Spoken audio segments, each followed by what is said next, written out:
Assalamualaikum. Zionism began as an evangelical Christian project. It is a religious appeal to help and prepare for the return of the Jews to Palestine to establish a Jewish state as the fulfillment of God's will.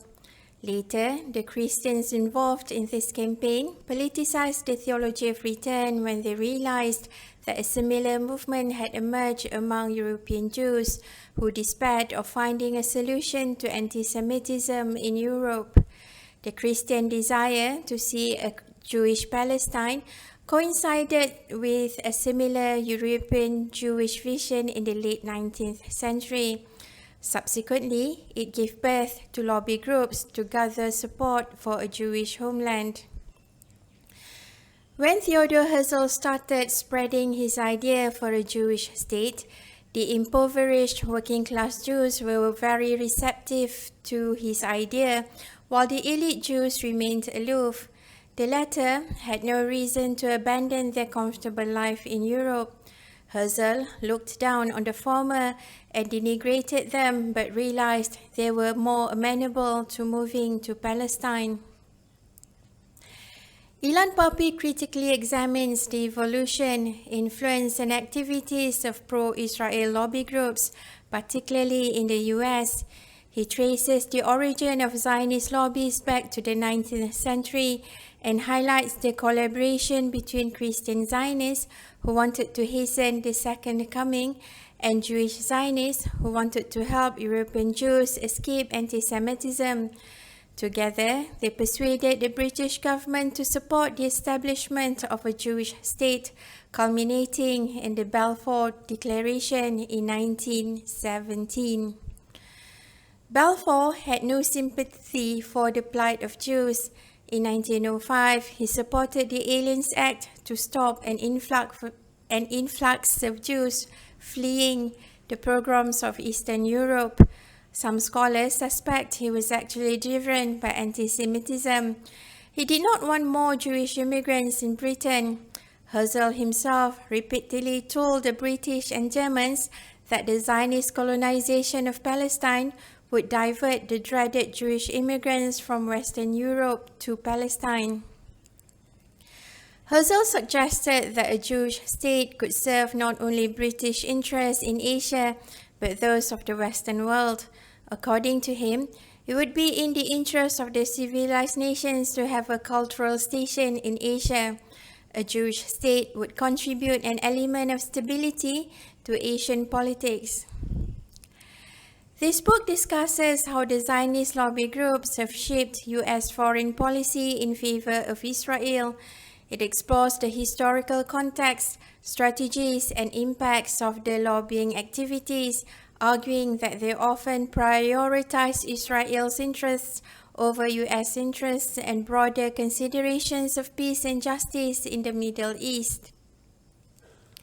Here is an example of how AIPAC influenced US foreign policy. AIPAC began lobbying for US to invade Iraq in December 2001 until it was approved by Congress in 2002. It hinted that Yasser Arafat was among those behind the 9/11 attack. Years later, the 9/11 Commission report stated that there was no evidence to support the allegation. AIPAC collaborated with the Israeli government, neocons, and Christian Zionists to make the invasion of Iraq possible, resulting in a series of catastrophes: civil war, state collapse, refugee crisis, and the rise of ISIS. After World War II, the neocons joined forces with Christian and Jewish Zionists in the US to advocate for Israel as a bulwark against communism. The author discusses the method the lobby groups use to influence policy makers, including exerting pressure on Congress, suppressing dissent within political parties, and conducting smear campaigns against critics. They also secured military aid for Israel and pushed for the recognition of unlawfully occupied territories, often denying Palestinian rights. The author highlights the cognitive dissonance among 20th century Zionist advocates as they justified increasing violence against Palestinians.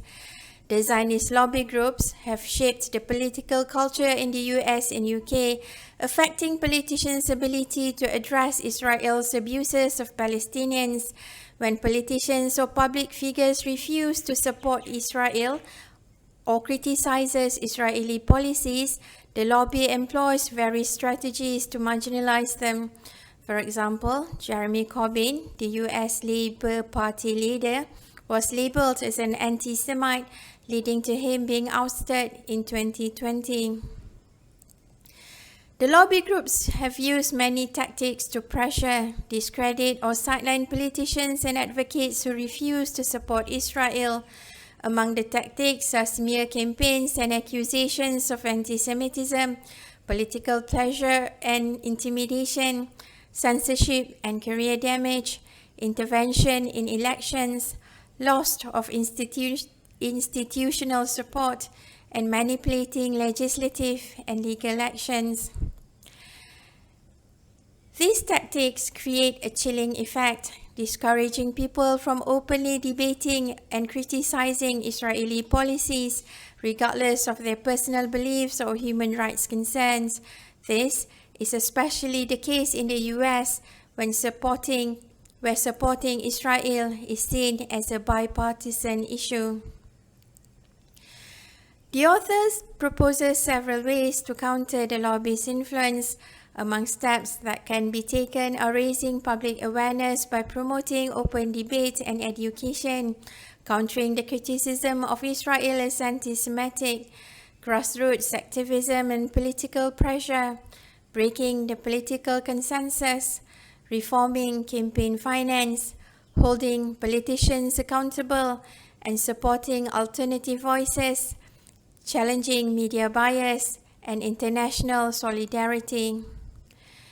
The author believes that dismantling the lobby's power requires persistent public pressure, strategic political engagement, and a commitment to upholding free speech and human rights.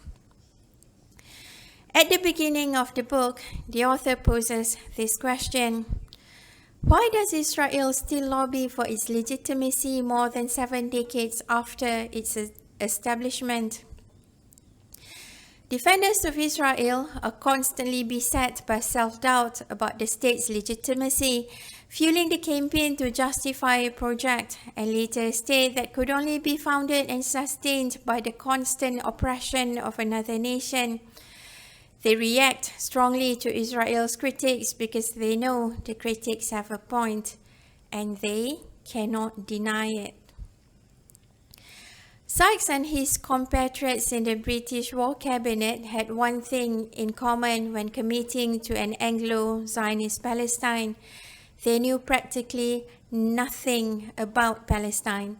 Politicians were reluctant to support a Zionist project, were aware it would be unpopular with Palestinians. Prominent Jews dreaded the impact of the project on the Anglo-Jewish community as a whole, but had no regard for the Palestinian lives it would affect. What has transpired in the past 18 months is a testament to the far-reaching influence of the Zionist lobby. Despite refutable, mounting evidence of a genocide, critics of Israel continues to be silenced on all platforms. I like Ilanpappe's writing style. It flows nicely and is easy to understand. You can get this book using the link in the description. There is also a link to the author talking about this book. If you like listening to me babbling about books, please subscribe and turn on notification. Thank you.